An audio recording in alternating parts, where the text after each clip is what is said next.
Et me revoilà donc pour une vidéo qui était bien attendue et aujourd'hui je vous parle collation. Donc volontairement je vais vous parler de 3 types de collations, une pour moi pour le sport, une pour le papa qui est très gourmand et une pour le petit loup. Donc je commence avec la mienne et j'utilise ici 100 g de pâte de date, donc la pâte de date que moi j'achète d'ores et déjà à l'état de bloc comme vous pouvez le voir, mais sinon vous pouvez utiliser des dattes normales que vous mixez par vous-même en pâte. Donc 100 g comme je disais, auquel je vais rajouter un petit peu donc, de graines moulues. Les graines de lin précisément. Ces graines de lin, je vais en rajouter l'équivalent de 15 grammes. C'est ce qui va apporter des fibres et de la densité. Et vous allez voir que je vais rajouter ensuite donc mon eau bouillante. Donc de l'eau bouillante, je mets grosso modo à l'œil, il me semble que j'en ai mis 100 grammes dans un premier temps pour pouvoir écraser donc ma pâte de date. Le but étant de ne pas détremper la préparation, juste de pouvoir obtenir une pâte très malléable. Donc n'hésitez pas à y aller doucement, petit bout par petit bout, jusqu'à obtenir consistance.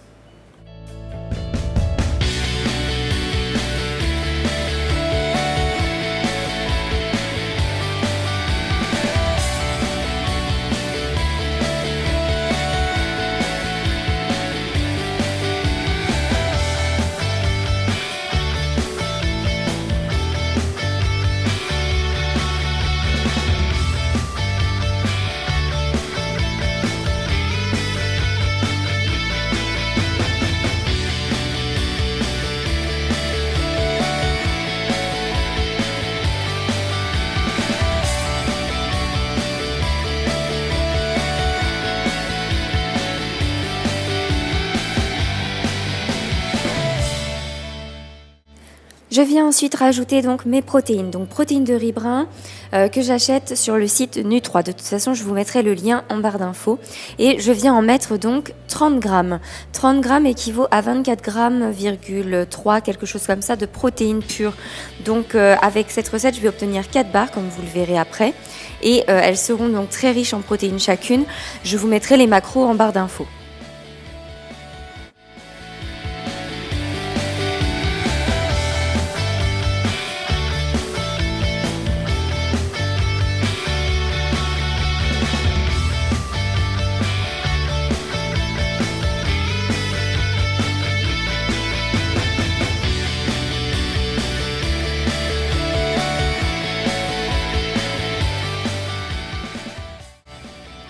Pour le côté énergie, maintenant, je vais venir rajouter des baies de goji. Donc là, elles étaient dans des petits sachets individuels.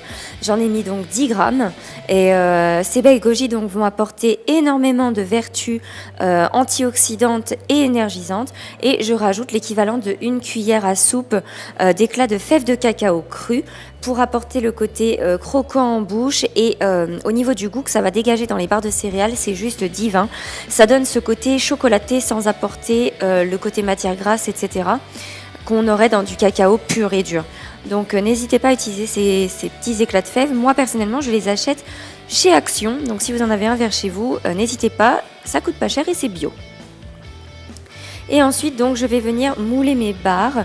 Donc, j'utilise un emporte-pièce rectangulaire pour ça, mais après, vous pouvez faire comme vous voulez. Vous pouvez également envisager de mettre ça dans un plat rectangulaire que vous aurez éventuellement donc couvert avec du papier sulfurisé dans le fond. Vous étalez votre préparation, vous mettez au frais et vous découpez quand c'est bien froid. Mais moi, je préfère utiliser mes emporte-pièces, c'est tellement plus pratique. Après, j'ai plus qu'à les ranger et les consommer. Et donc après, comme je vous disais, vous mettez tout simplement au frais et c'est parti, elles vont figer toutes seules et se tenir.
En route maintenant pour le goûter de papa. Alors, j'ai au préalable préparé donc 50 g de chocolat avec 80 g de cacao cru en poudre. Je rajoute à ça 3 cuillères à soupe d'huile de coco fondue et je vais rajouter 200 ml de lait de soja et je vais ensuite mélanger pour pouvoir lisser et faire fondre donc les 50 g de carreaux de chocolat que j'ai mis dans ma préparation. Je ne passe pas au micro-ondes la préparation puisque l'huile chaude en fait va concrètement faire fondre le chocolat très rapidement et ça m'évite un passage au micro-ondes supplémentaire.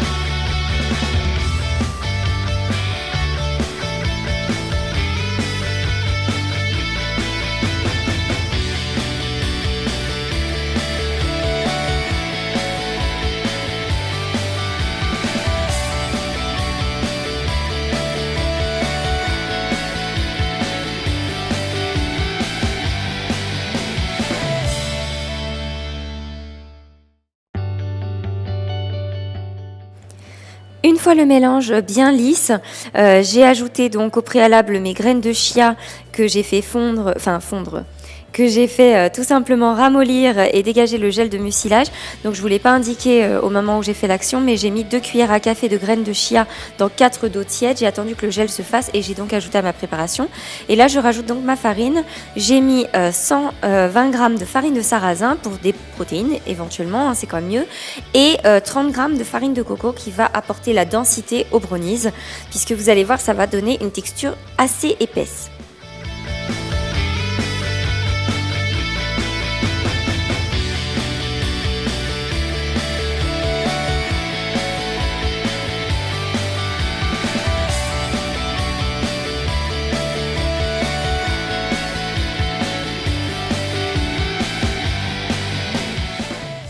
Et pour remplacer le beurre, je vais utiliser du beurre de cacahuète.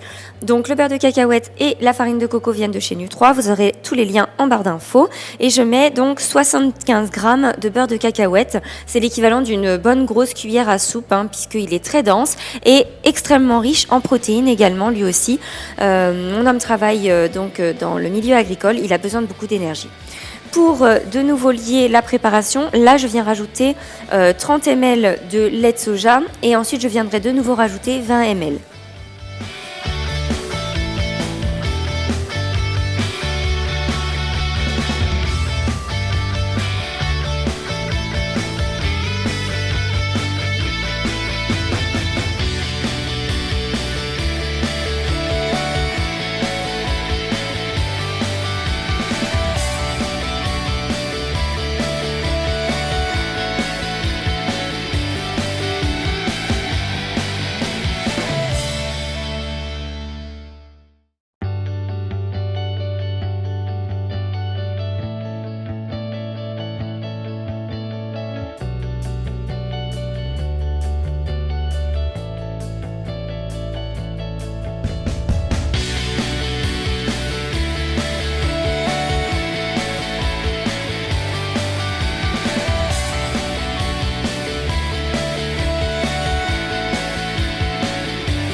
Donc ma préparation est bien lisse, j'ai sorti ma bombe pour pouvoir mettre dans les fonds de mes petits moules à muffins pour éviter que ça colle.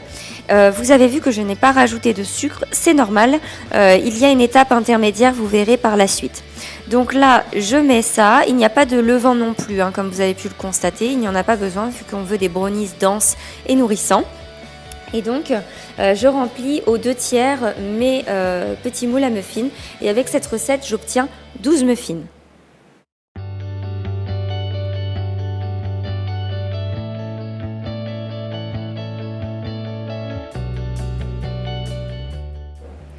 Et maintenant c'est parti donc pour quelques minutes de cuisson à 180 degrés pendant 10 minutes dans un premier temps et après je viens les sortir et je vais rajouter une petite goutte d'agave sur le dessus de mes muffins que je viens badigeonner. Et en fait, ça va faire un côté comme du caramel fondu qui va cristalliser dessus. C'est juste divin, mon chéri m'a dit. Et ça me permet de mettre très peu de sucre finalement par unité. Et en plus, un sucre naturel puisque le sirop d'agave est une plante, tout simplement.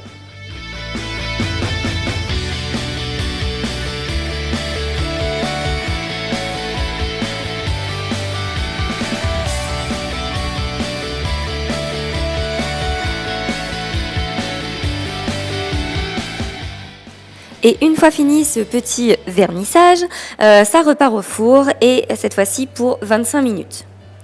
Et voilà le résultat. Vous allez voir, ça se démoule super facilement, c'est dense et vraiment très nourrissant. Moi, avec 12 unités comme ça, je sais que mon homme en mange 3 par goûter, donc grosso modo, ça lui fait 4 jours malheureusement. Mais voilà, normalement, pour toute personne normalement constituée, vous en aurez pour la semaine, en tout cas du lundi au vendredi sans problème.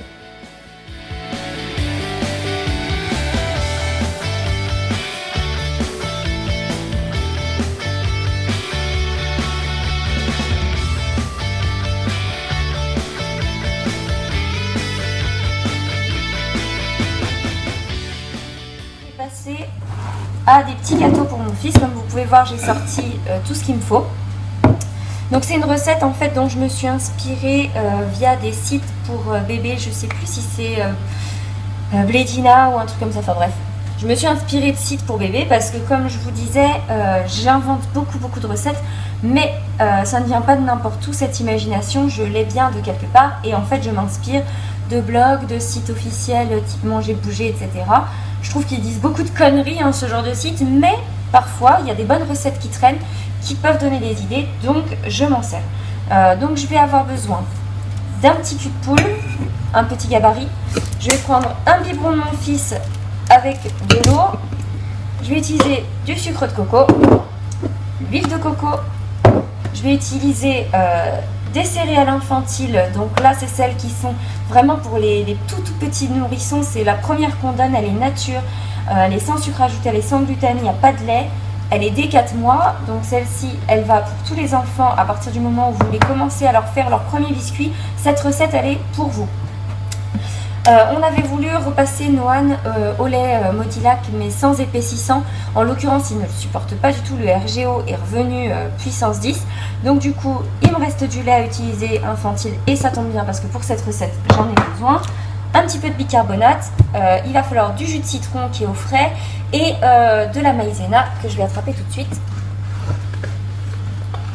Voilà, la maïzena pour compléter. Il n'y a pas de farine. C'est accessible à tout le monde, vous pouvez le faire avec votre lait infantile, la céréale, vous utilisez la céréale que vous voulez, vous pouvez prendre une céréale aromatisée, ne mettez pas de sucre, il y en a bien assez comme ça dans leurs céréales.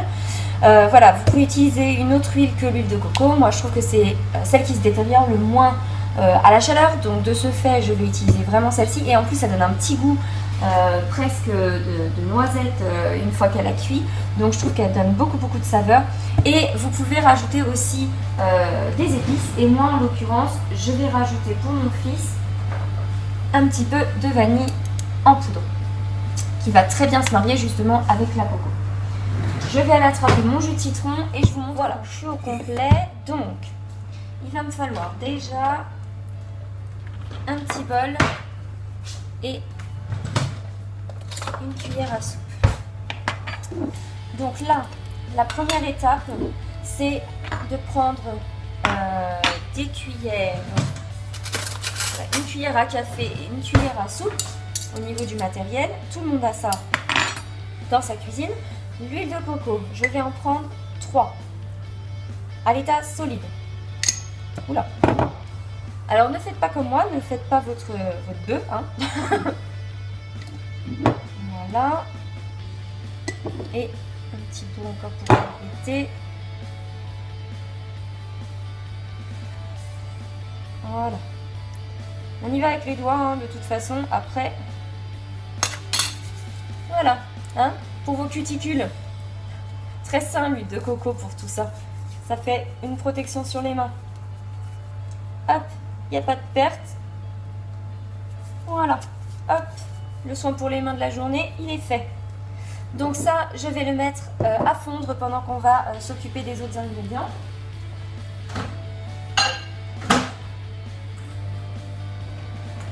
Grosso modo 1 minute 30 à puissance très moyenne. Hop, je vais attraper ça. Voilà, vous voyez grosso modo ce que je fais, comme ça on est tranquille. Donc, on y va. Il va vous falloir 9 cuillères de céréales infantiles. Alors, moi je fais une grosse quantité, hein, parce que comme ça je perds pas de temps. J'avais une dosette à l'intérieur, mais on va utiliser la cuillère à soupe, c'est plus simple, ça va aller plus vite. Donc, 9 comme ça.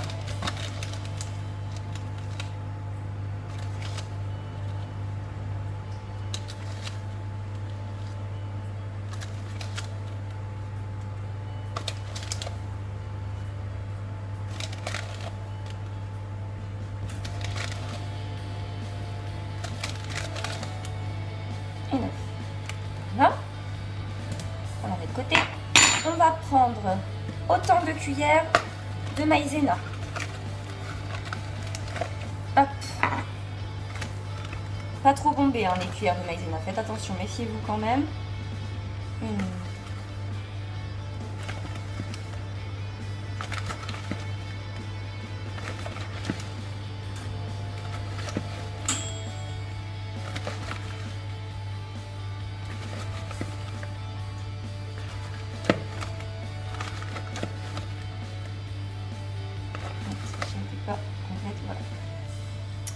Voilà, 9 de maïzena, on s'en fout partout mais c'est pas grave.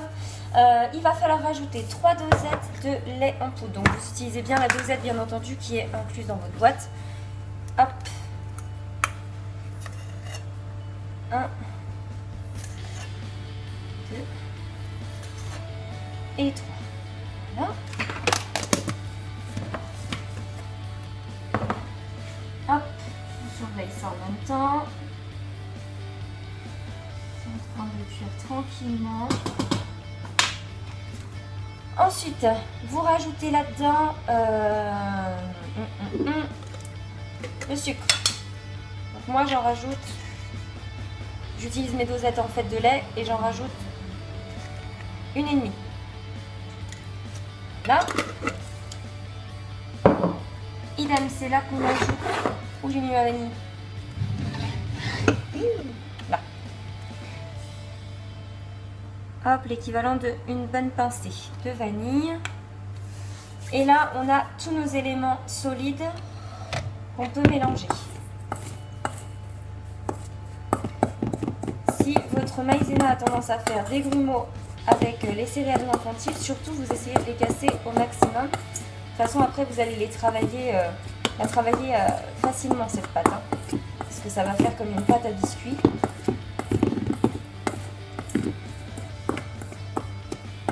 Bien que tout soit mélangé ensemble.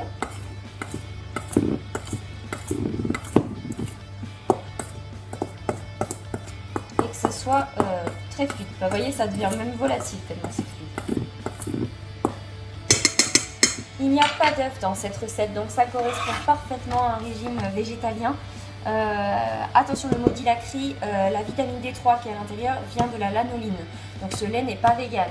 Par contre, c'est vrai que c'est un des rares laits sur le marché qui a un tarif relativement abordable pour les parents qui n'ont pas choisi l'allaitement comme mode d'administration de lait à leur enfant et qui donc souhaitent leur donner soit une alimentation sans lait de vache, soit carrément qui ont comme moi un fils avec suspicion d'intolérance au lait de vache. Ok, donc une fois ce petit point fait, je vais rajouter 120 ml d'eau. Donc c'est pour ça que j'utilise en fait un biberon à mon fils parce que l'avantage c'est qu'ils sont bien gradués.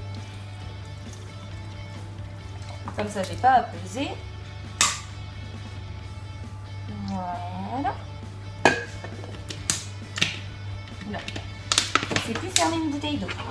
Donc là, hop, on commence à travailler la pâte à la cuillère. Vous voyez, ça commence à bien s'épaissir. D'ailleurs, je vais en mettre partout. Hop.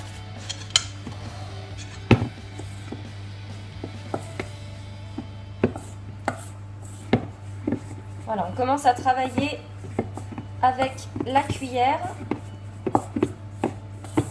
jusqu'à ce que ça fasse comme une pâte, vous voyez, elle est très souple ma pâte. Elle est vraiment super souple et elle est bien amalgamée. Donc là on commence à avoir quelque chose qui est vraiment pas mal. C'est le bon moment pour rajouter le bicarbonate. Donc là, l'équivalent de une demi-cuillère à café. Comme si vous faisiez des cookies, comme je disais. Hop. Et par-dessus, quelques gouttes de jus de citron. Équivalent de une cuillère. Hop, directement dessus. Ça réagit. Parfait. Donc là, hop, hop, hop. Tout de suite, on intègre un petit peu. Voilà. On va aller chercher notre huile. Qui a bien fondu. Et là, on va pouvoir enlever la cuillère déjà parce qu'on va la travailler à la main la suite. Hop, bien glisser le long.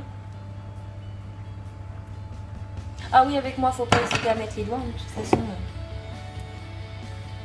Et voilà, on verse par-dessus. Et là, on y va comme une pâte à cookies. Et la pâte, elle est super belle. Sous les doigts, c'est un plaisir, regardez. Ça se travaille vachement bien. Elle est tout en souplesse.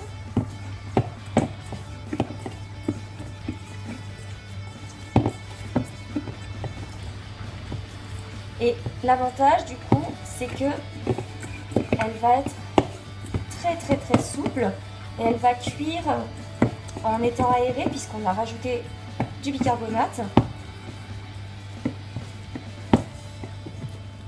Et ça va faire comme des espèces de boudoirs pour bébé.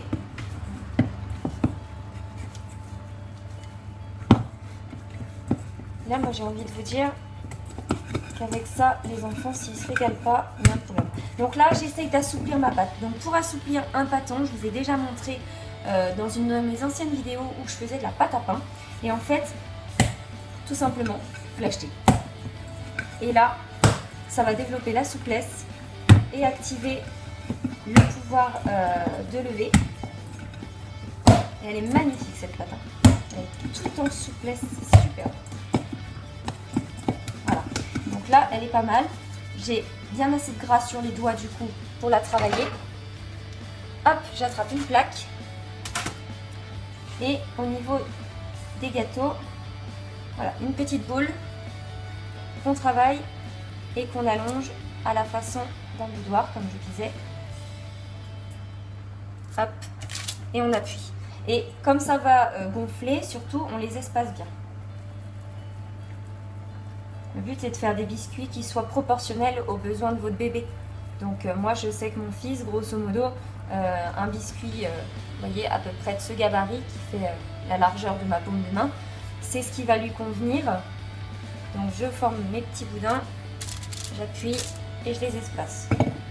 Et on va recouvrir comme ça toute la plaque jusqu'à la fin et on va enfourner par la suite pour 13 minutes à 180 degrés. Donc c'est pour ça que vous entendez le four derrière. Et c'est une cuisson en 13 minutes, c'est très rapide. Comme ça, mon fils, il en aura pour son goûter.